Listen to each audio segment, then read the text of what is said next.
think though, so if you were to raise or cut 1 cent in the real estate property taxes, only would get you $10,000.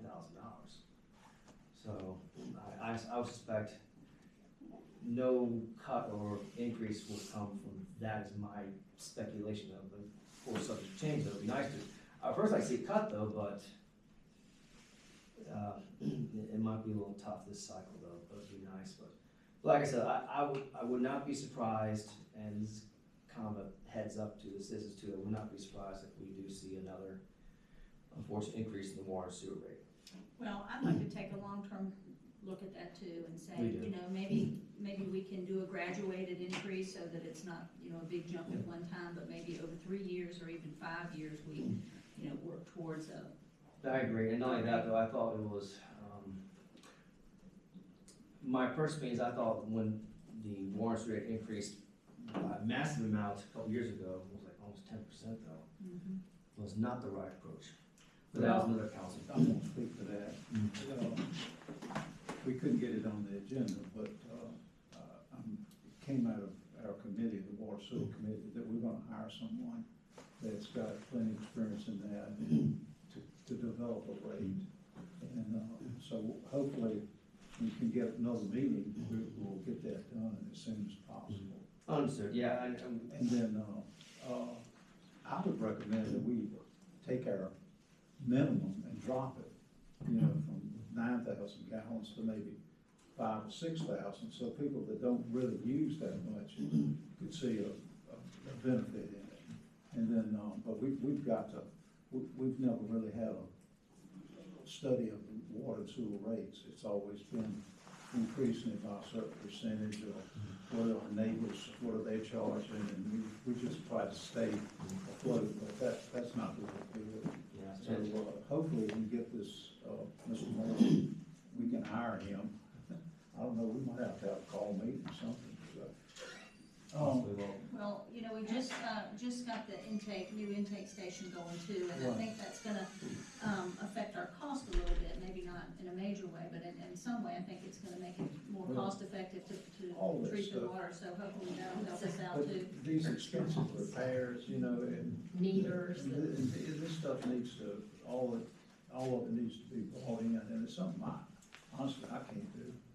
I mean, I don't wanna try, but between, you know, our auditor and, Mr. Moore, I think, you know, they'll come up with something that we can hang our hat on as far as our costs. But we, like I said, we don't have to have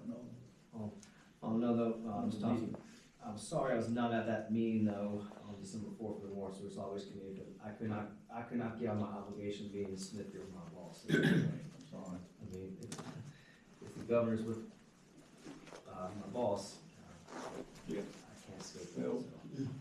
Nothing really came of it because we couldn't get it on the agenda.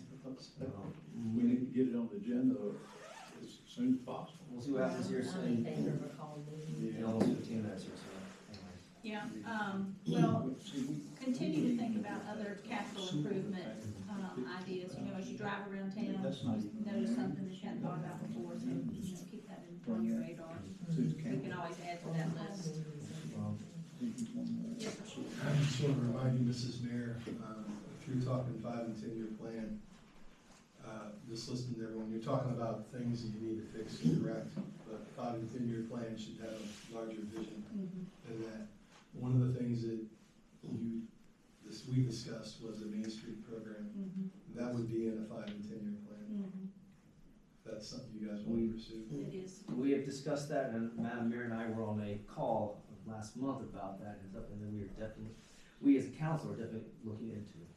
And speaking of expenditure strategies and revenue strategies and grant funding, you know, that's a big part of that, is that it opens us up to a lot of different grant funding, as well as Western Piedmont Planning District. You know, some of these infrastructure things, they have a finger on the grants and things that are available for that. So, you know, as we come out of these ARPA projects that we're finishing up now, that I think would be kind of the next leg looking forward. In addition, we talk about Main Street though, but also our chair of the planning commission, Rachel Gatewood, was at a tobacco commission workshop. I wish I could have been there though as a commissioner, but again, I'm on obligation, could not escape. But she had a lot of things that she got out of it that she made sure. Yeah, she sent me a grant opportunity that is part of the Explore Main Street program, just today, so, yeah, I think there's definitely some things moving around there that we'll look at.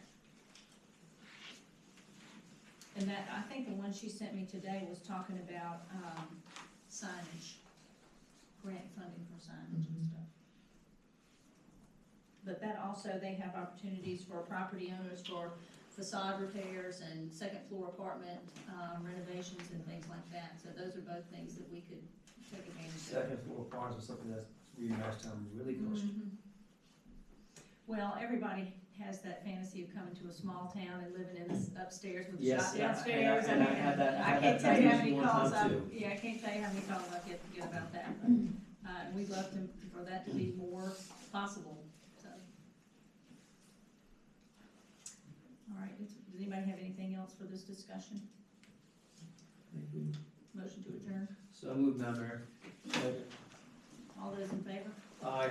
All right, we'll adjourn the work session and we will be ready to convene the town